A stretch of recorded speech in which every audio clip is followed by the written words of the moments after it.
A paz do Senhor, irmãos, estamos chegando para mais uma videoaula de reforço da nossa escola bíblica dominical. Se você ainda não é inscrito no nosso canal, não esqueça de se inscrever, tá bom? Também deixa aí a sua curtida e deixe seu comentário. É muito importante para nós, qualquer dúvida, qualquer comentário, você pode estar deixando aí, tá? E compartilhe também com outros irmãos, nos seus grupos, nas congregações, para que nós possamos alcançar mais irmãos que amam estudar a palavra de Deus. E hoje é a nossa lição de número 8, Êxodo capítulo 20, os 10 mandamentos. Os nossos objetivos são ressaltar a importância dos 10 mandamentos, alertar para a moralidade de Deus e contextualizar os 10 mandamentos. O nosso texto áureo: então falou Deus todas estas palavras, Êxodo capítulo 20, versículo 1. Verdade prática: os 10 mandamentos formam o sustentáculo ético fundamental da civilização humana. Vamos então para a nossa introdução. O nosso estudo de hoje tem como base o capítulo 20, mas eu gostaria de fazer uma meditação bem superficial nos capítulos 18 e 19. Inclusive, eu sugiro que os irmãos leiam estes capítulos, tá bom? Se os irmãos estão lembrados, nós falamos por várias vezes que o Senhor tinha por objetivo não apenas libertar o seu povo, mas, acima de tudo, fazer o seu nome conhecido. O final do capítulo 17 e o capítulo 18 nos mostram a atitude de duas nações diante do povo de Deus, que na verdade exprimem como eles entendem o próprio Deus.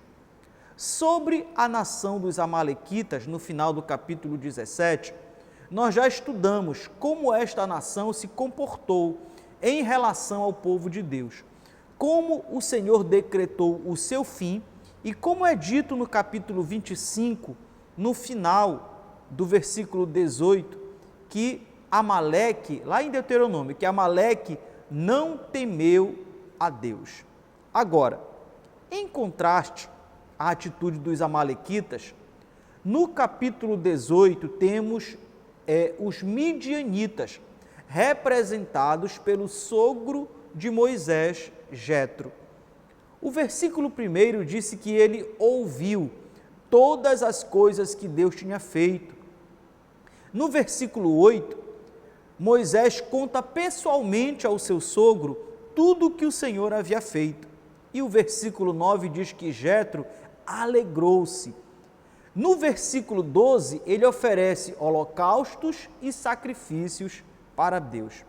Vejam que as atitudes dos amalequitas e dos midianitas são opostas, assim como o resultado, a consequência também.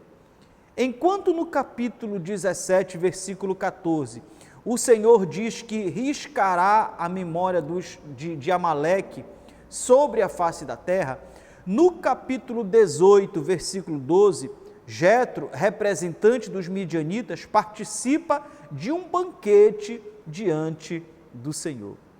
Este é o desejo do Senhor, oferecer um banquete de salvação às nações. Hoje, esse banquete é oferecido através de Cristo, do seu corpo e do seu sangue, que não faz distinção entre povos, mas une todos ao único Deus verdadeiro. Ainda no capítulo 18, a partir do versículo 13, temos questões importantes de administração e liderança. Jetro, ele observou que Moisés passava o dia inteiro atendendo o povo sobre todas as demandas e as consultas a Deus. Moisés, apesar de toda a sua experiência e de toda a comunhão que ele desfrutava com o Senhor, ele não percebeu que a maneira como ele estava agindo não estava fazendo bem nem a ele e nem ao povo. Por isso, gente, é muito importante a humildade de ouvir conselhos. Quem está de fora, às vezes, consegue observar melhor o que está acontecendo. Provérbios capítulo 12, versículo 15 diz o seguinte: o caminho do insensato aos seus próprios olhos parece reto, mas o sábio dá ouvidos ao conselho. A partir do versículo 21, Jetro então aconselha a Moisés que divida a carga com outros homens, mas não são quaisquer homens. Vejam as qualidades que ele descreve. A NVI vai dizer da seguinte forma: homens capazes, tementes a Deus, dignos de confiança e inimigos do ganho desonesto. Agora sim, o capítulo 19, os israelitas chegam ao Sinai. O versículo 1 diz que eles completam 3 meses que eles haviam saído do Egito. Na verdade, o capítulo 19, ele é uma preparação para o capítulo 20, onde o Senhor entregará ao seu povo os 10 mandamentos. O Senhor passa algumas orientações delimitando até onde o povo e até mesmo os animais poderiam chegar. Também manda que o seu povo se consagre. Os versículos 5 e 6 nos mostram algo interessante. O Senhor não diz que se eles obedecerem e forem fiéis à sua aliança e aos seus mandamentos, eles serão salvos. Não. Isso é importante, porque fica muito claro o objetivo de se obedecer a Deus. Veja o que diz o versículo 6. Vocês serão para mim um reino de sacerdotes e uma nação santa. Em outras palavras, através da obediência deles às leis do Senhor, eles se tornariam sacerdotes do Senhor para as outras nações. Seriam testemunhas do Senhor para os povos. Da mesma forma, hoje, quando buscamos fazer o que é correto e buscamos andar em santidade, obedecendo ao Senhor, nos tornamos testemunhas do Senhor. Ou como disse Pedro, em 1 Pedro capítulo 2, versículo 9, vocês, porém, são geração eleita, sacerdócio real, nação santa, povo exclusivo de Deus, para anunciar as grandezas daquele que os chamou das trevas para a sua maravilhosa luz. E como disse Jesus em Mateus capítulo 5, versículo 16, assim brilhe a luz de vocês diante dos homens, para que vejam as vossas boas obras e glorifiquem ao Pai de vocês que está nos céus. Finalizando o capítulo 19 e já pensando no capítulo 20, a obediência às ordenanças do Senhor envolve gratidão ao que Ele fez por nós e um desejo de que, através do nosso testemunho, da nossa obediência, outros também sejam alcançados e sejam salvos. Paulo, em Romanos capítulo 5 e no versículo 20, ele deixa claro também que a lei veio para que a ofensa fosse ressaltada, como espelho que reflete com nitidez a decadência humana. Mas o mesmo versículo revela a graça superabundante de Deus para os pecadores. Então, como diz a nossa lição, os 10 mandamentos eram parte da aliança entre Deus e o seu povo. No Novo Testamento, 9 deles são repetidos nas epístolas e apenas a guarda do sábado não, indicando não haver mais necessidade de se guardar o sábado. Em Colossenses, no capítulo 2, os versículos 16 e 17, ao falar das festas e da guarda do sábado, Paulo diz que eram sombras do que haveria de vir. a realidade, porém encontra-se em Cristo, tá bom? Então a nossa realidade hoje é Cristo. Vamos então para o nosso tópico 1, os 10 mandamentos, capítulo 20, dos versículos 1 ao 6. Como diz a nossa lição, neste tópico o objetivo é ver os aspectos gerais dos 10 mandamentos, que eles são necessários para uma compreensão adequada. Então, o tempo não é suficiente para nos aprofundar, mas vamos procurar de forma clara e objetiva meditar um pouco sobre os 10 mandamentos. O nosso subtópico 1 vai dizer: seu autor é Deus. Êxodo capítulo 20, versículo 1. Então falou Deus todas estas palavras. O versículo 1, ele deixa muito claro quem é o autor dos 10 mandamentos. É o próprio Deus e não Moisés. Ele começa dizendo: Deus falou. Deus, irmãos, ele sempre fala. A nossa correria e, por vezes, a nossa insensibilidade nos impede de ouvir a voz de Deus.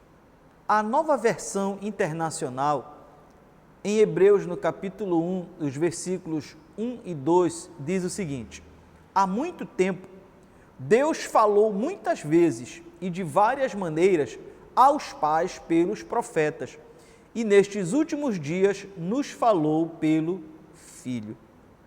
O versículo 1 também nos mostra o que Deus falou, e ele diz: todas estas palavras. Não foram algumas, como alguns pensam, mas todas.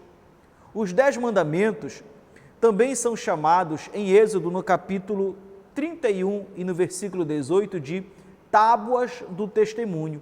E em Êxodo, no capítulo 32, versículo 6, é dito que foram escritos pelo dedo de Deus. O que falamos ou escrevemos revela muito sobre nós, não é verdade? Da mesma forma, quando pensamos sobre os 10 mandamentos, eles revelam muito sobre Deus. É claro que eles não revelam tudo, mas revelam muito. Vamos ver alguns aspectos. Primeiro, a letra A sua moralidade. Moralidade de um Deus santo, com alto nível de moralidade.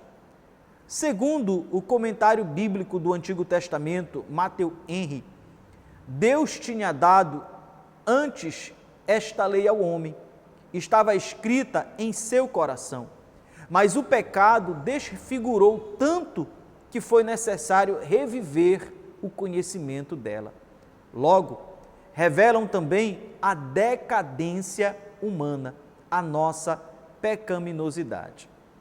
A letra B diz: sua pessoalidade. Deus não é uma energia, uma força como alguns pensam. Muito pelo contrário, o Deus da Bíblia é um Deus pessoal e por isso ele quer se relacionar com as suas criaturas. A nossa letra C diz sua sabedoria. A sabedoria de Deus revelada nos 10 mandamentos é tal que, se eles fossem observados, fariam do mundo um paraíso. O amor prevaleceria e Deus seria glorificado. Vamos então para o nosso subtópico 2, sua importância, capítulo 20, versículo 2. Eu sou o Senhor teu Deus, que te tirei da terra do Egito, da casa da servidão. Os 10 mandamentos, do grego, eles significam 10 palavras. Deca, 10 e logos, palavra. E aí então seriam, às vezes ele é chamado também de decálogo. Os 10 mandamentos, eles não foram dados para libertar o povo, mas ele foi dado a um povo que Deus já havia libertado, que Deus já havia resgatado da escravidão. Veja o versículo 2, que diz o seguinte: que te tirei, ou seja, Deus não vai tirar, Ele já tirou. Em Êxodo, no capítulo 34 e no versículo 38, é dito as palavras da aliança. O pastor Luiz Saião fala que é a aliança do Sinai, uma espécie de continuação da aliança que o Senhor estabeleceu com Abraão, a partir de Gênesis capítulo 12. Que esse tipo de aliança no Antigo Testamento, ele era estabelecido entre um rei que dominava e o subalterno, que era a pessoa de menor poder. Era um tipo de aliança condicional. O rei apresentava a razão porque ele poderia exigir o que vai exigir. Se identificava e dizia: eu fiz isso para você. Apresentava uma lista de estipulações, logo, o seu subalterno, se ele não cumprisse com o acordo, ele sofreria os efeitos da lei. Esta lista, ela fechava depois com as bênçãos e as maldições. Então, é este tipo de contrato que Deus estabelece com Israel. Por isso que nós vemos no versículo 2 que o Senhor se identifica, diz o que fez pelo povo, e a partir do versículo 3, então, ele vai estipular as condições do contrato com o povo, que são exatamente os 10 mandamentos que nós estamos estudando, tá bom? Agora o nosso subtópico 3 diz: relação com o Novo Testamento, capítulo 20, versículo 6. E faço misericórdia até 1000 gerações daqueles que me amam e guardam os meus mandamentos. Nós precisamos ter em mente que os 10 mandamentos são apenas uma parte da lei de Deus. Também que toda a lei, ela é espiritual e boa. Como diz Paulo em Romanos no capítulo 7 e o versículo 12. Por conseguinte, a lei é santa, o mandamento santo, justo e bom. Jesus, no Sermão do Monte, ele trouxe luz aos mandamentos. Em Mateus, no capítulo 5, no versículo 17, ele diz que não veio revogar a lei e os profetas, mas que veio para cumprir. E realmente ele cumpriu. Ninguém conseguiu cumprir as exigências da lei, apenas Cristo. Da mesma forma que em Êxodo, Deus deu a lei para os israelitas, Cristo trouxe o verdadeiro entendimento da lei e as deu aos seus seguidores. Deus é Espírito. As pessoas não conseguem ver Deus.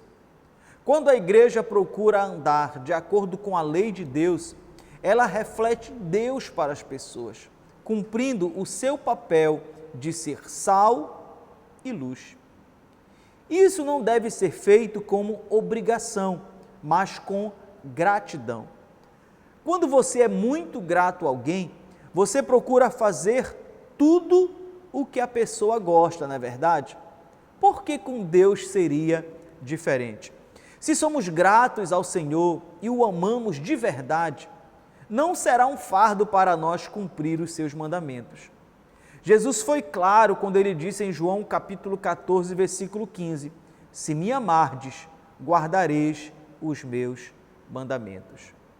Outro ponto a ser analisado, quando nós pensamos sobre os mandamentos, é que às vezes nós valorizamos muito os não.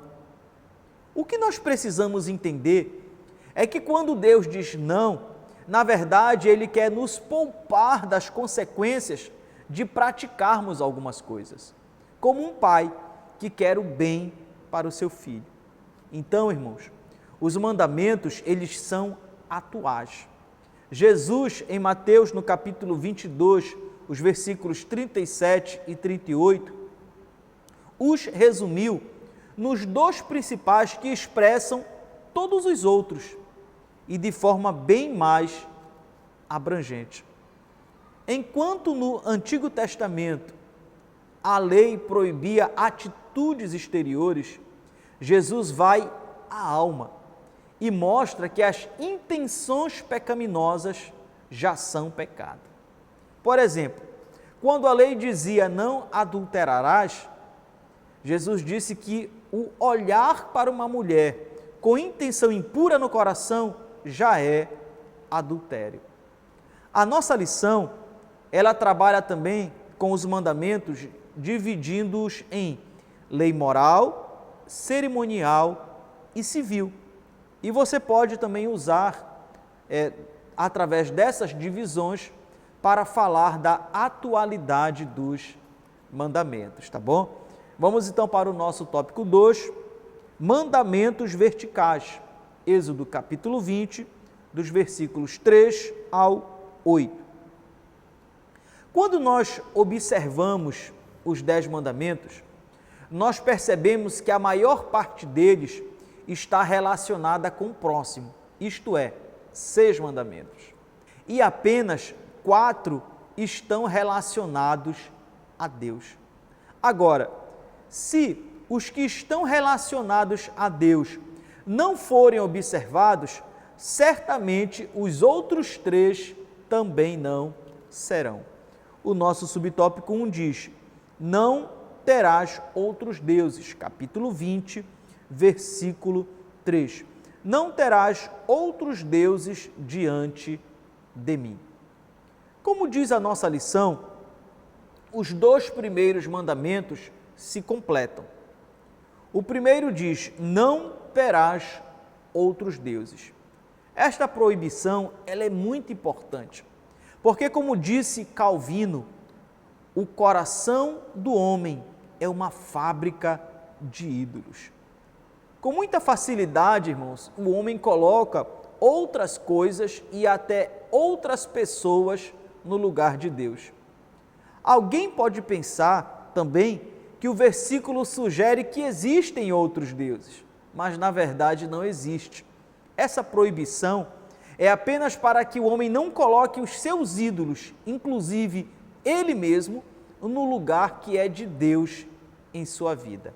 Nada, absolutamente nada, pode tomar o lugar de Deus. E isso envolve o segundo mandamento: o trabalho, o dinheiro, a esposa, os filhos. Nada pode tomar o lugar de Deus. Eu acho importante também a gente destacar os versículos 5 e 6, porque alguns utilizam desses versículos para tentar embasar a maldição hereditária. Mas os versículos não falam nada, eles não têm nada a ver com isso. Eles falam das consequências do pecado. O mais importante é que eles expressam o quanto a misericórdia de Deus prevalece diante da sua ira. Enquanto o castigo pode durar até a 4ª geração, a sua misericórdia até 1000 gerações. Também é importante observar que existem condições para ambos, tanto para o castigo quanto para a misericórdia. Ele vai dizer: aqueles que desprezam, e também vai dizer: aqueles que me amam e me obedecem. Logo, se o pai desobedece e o filho obedece, o pai é castigado, o filho não, e vice-versa. Isso fica muito evidente quando nós lemos a história dos reis de Judá. Às vezes, o rei temia a Deus, mas o seu filho, depois que assumiu o trono, não temia. Ora, o pai, ele teve um reino próspero e abençoado, enquanto o seu filho sofreu as consequências dos seus erros. E pode acontecer o inverso também, do pai não ter temido a Deus e o seu filho, após ter assumido o reino, ter temido a Deus. O pai não foi abençoado, mas o filho sim. Também, irmãos, Ezequiel, capítulo 18 e o versículo 20, ele vai deixar isso muito claro e eu sugiro que depois você faça a leitura, tá bom? Agora, pensando na visão à luz do Novo Testamento, nós não precisamos nos preocupar com isso. Por quê? Porque se nós estamos em Cristo, nós já somos abençoados. Tudo que pesava contra nós, Cristo levou na cruz. Então, você é abençoado, você é filho de Deus. O nosso subtópico 2, o uso do nome de Deus, capítulo 20, versículo 7. Não tomarás o nome do Senhor teu Deus em vão, porque o Senhor não terá por inocente o que tomar o seu nome em vão. O terceiro mandamento, o uso do nome de Deus em vão, os judeus levam esse mandamento muito a sério. Tão sério que eles evitam se referir a Deus, a usar o nome de Deus, e eles falam o Eterno. O comentário Moody diz o seguinte: o terceiro mandamento proíbe o uso do nome de Deus a serviço da incredulidade e mentira. Já o comentário Matthew Henry diz o seguinte: o terceiro mandamento se refere à forma de adorar, que seja com toda a reverência e seriedade possível. Proíbem-se os falsos votos, toda alusão leviana a Deus, toda maldição profana é uma horrenda transgressão deste mandamento. Não importa se são usadas palavras ou não importa se são usadas as palavras com ou sem sentido.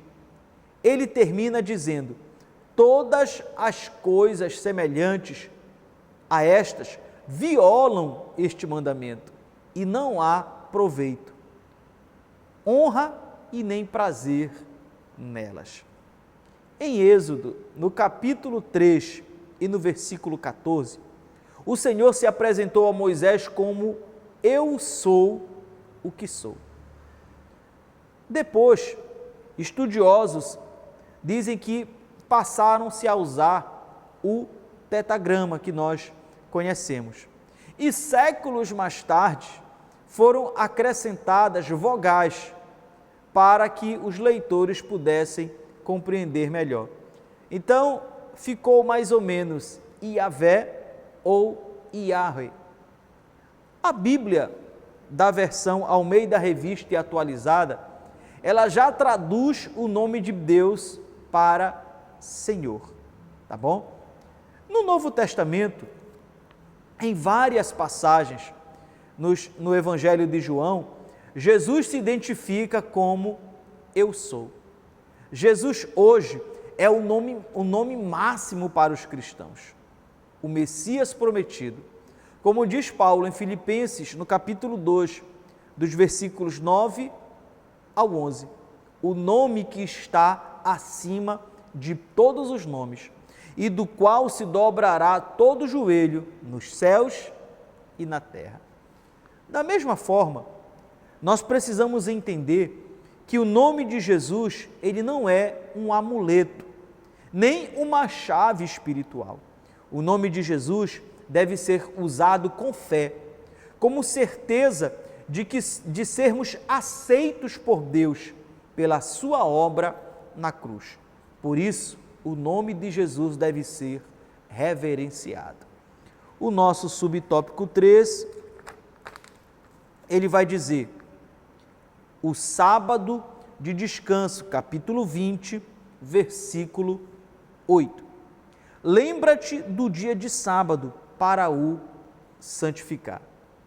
O quarto mandamento, ele envolve uma discussão que perdura desde o início da igreja. Devemos ou não guardar o sábado. Os judeus eram escravos no Egito. Logo, eles trabalhavam todos os dias. Quando Deus estipula um dia para descanso, Ele queria que esta geração de hebreus aprendessem o valor que Deus dá às pessoas, para que eles pudessem tirar para o Senhor, para a família e para eles mesmos. É o princípio chamado 6 por 1, 6 dias de trabalho e um dia de descanso. Jesus deixa isso claro em Marcos, no capítulo 2, no versículo 27, quando ele diz que o sábado foi feito por causa do homem, e não o homem por causa do sábado. Logo, tire um dia para descansar. Infelizmente, vivemos uma vida tão corrida que muitos não sabem o que é descansar. A nossa lição, ela traz o significado da palavra sábado de sua raiz hebraica, que significa descansar ou cessar. Já o comentário Moody, ele traz o significado de sábado como interrupção do trabalho. Para os judeus, o sábado lembrava o fim da obra da criação. Para os cristãos, o domingo indica o fim da obra da redenção, a ressurreição de Cristo. Estudiosos admitem que a Igreja Apostólica, no início, ela celebrava os 2 dias, mas que logo abandonou os costumes antigos e passou a celebrar apenas o 1º dia, tá certo? O certo é, irmãos, que o descanso ele apontava para Cristo. Em Mateus, no capítulo 11 e no versículo 28, Jesus se apresenta como o descanso para os cansados. Só em Cristo o homem pode desfrutar o verdadeiro descanso para a sua alma, o descanso eterno, tá bom? Vamos então para o nosso tópico 3, os mandamentos horizontais. Até agora, irmãos, nós estudamos os mandamentos no sentido vertical, que é o relacionamento voltado para Deus. A partir de agora, nós vamos estudar os relacionamentos com as pessoas, com o próximo, ou seja, no sentido horizontal. Agora é importante a gente destacar que se o relacionamento com Deus não acontecer da maneira adequada, certamente que o relacionamento com as pessoas também não acontecerá. O nosso subtópico 1, então, honrarás pai e mãe e não matarás. Capítulo 20, versículos 12 e 13. Honra teu pai e tua mãe, para que se prolonguem os teus dias na terra que o Senhor teu Deus te dá. Não matarás. O 5º mandamento, honrarás teu pai e tua mãe, prioriza os relacionamentos familiares, de onde se originam os outros problemas enfrentados pela sociedade. Uma família desajustada certamente produzirá uma sociedade desajustada. O mandamento, então, é honrar seus pais, assim como se honra a Deus. Honrar é também obedecer, tê-los em estima. A promessa relacionada a este mandamento vai dizer, para que se prolonguem os teus dias sobre a terra. Segundo o comentário Moody, para se entender, segundo o comentário Moody, pode ser entendida como referindo-se tanto à estada de Israel na terra prometida, quanto à vida do indivíduo em particular. Já o 6º mandamento, não matarás, nós podemos entender, Deus é o dono da vida e só Ele pode tirá-la. Quando Deus permitiu que Satanás tocasse em Jó, lá em Jó no capítulo 2 e no versículo 6, o Senhor disse a Satanás: eis que ele está em teu poder, poupa-lhe a vida. A nossa lição cita as várias formas de se assassinar alguém por omissão, quando você pode fazer alguma coisa e não faz, por falta de misericórdia, quando se explora alguém e mata esta pessoa a longo prazo, e por palavras, o mau uso da língua, que pode acontecer até do púlpito. Em Mateus, no capítulo 5, dos versículos 21 ao 26, ele vai mais fundo, Jesus vai mais fundo neste mandamento, ao dizer que até o guardar ira contra o irmão levará a julgamento. O nosso subtópico 2, não adulterarás e não furtarás. Capítulo 20, versículos 14 e 15. Não adulterarás, não furtarás. O sétimo mandamento, não adulterarás, implica a ideia de devassidão, de fornicação, sexo antinatural.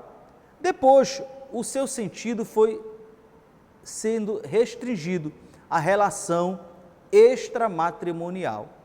Hoje, observamos a banalização do sexo, a glorificação do sexo e o apelo à sensualidade. A intenção aqui é a de destacar a importância do sexo como algo bom, desde que dentro dos princípios estabelecidos por Deus, e também de fortalecer a família através de uma relação sexual saudável. Em Mateus, no capítulo 5 e no versículos 27 e 28, Jesus mostra que o adultério pode existir mesmo sem que o ato em si tenha sido consumado. Já o oitavo mandamento diz: não furtarás. Tudo deve ser conseguido com um trabalho honesto. Deus nos dá sabedoria e talentos que devem ser aprimorados com dedicação. Devemos usá-los para o nosso sustento. A nossa lição explica que furto é diferente de roubo. Furto é apropriar-se de algo sem violência, enquanto o roubo acontece quando há violência ou ameaça. O nosso subtópico 3 vai dizer: não dirás falso testemunho e não cobiçarás. Capítulo 20, versículos 16 e 17. Não dirás falso testemunho contra o teu próximo, não cobiçarás a casa do teu próximo, não cobiçarás a mulher do teu próximo, nem o seu servo, nem a sua serva, nem o seu boi, nem o seu jumento, nem coisa alguma que pertença ao teu próximo. O nono mandamento: não dirás falso testemunho. Imagine alguém dar um falso depoimento diante de um tribunal. As consequências poderão ser irreparáveis. Mas esse mandamento também nos exorta que deve haver a verdade no nosso falar. As calúnias e as fofocas, ela tem causado destruição em casamentos, em ministérios e até em igrejas. Devemos tomar muito cuidado. E o 10º mandamento: não cobiçarás. Quem cobiça, gente, fará de tudo para ter o que cobiçou. Se for possível, irá matar, irá furtar, irá levantar falso testemunho. Veja que ela inclui os anteriores. Logo, o 10º mandamento, ele vai como uma base na esfera dos sentimentos. O autor da lição, ele termina dizendo o quanto a ordem dos mandamentos é inteligentíssima. O primeiro lugar é de Deus, depois a família, depois o próximo e, por fim, as coisas. Eu destacaria com os irmãos também, já pensando na nossa próxima lição. Por quê? Porque a nossa próxima lição, nós iremos começar a partir do capítulo 32. Então eu sugiro que os irmãos leiam estes capítulos que nós vamos ficar aí a partir do capítulo 21, tá? Então eu sugiro que os irmãos façam uma leitura e, dentro do possível, nós vamos tecer aqui alguns comentários sobre aquilo que nós acharmos importantes, tá bom? Então, a nossa aplicação pessoal diz: Jesus não cancelou nem modificou a lei de Moisés, ele a cumpriu integralmente e nos capacita pelo Espírito Santo a vivermos de modo de modo santo e irrepreensível, tá bom? Então chegamos ao final da nossa lição, agradecemos a participação de todos vocês, até a nossa próxima lição, fiquem na paz do Senhor Jesus.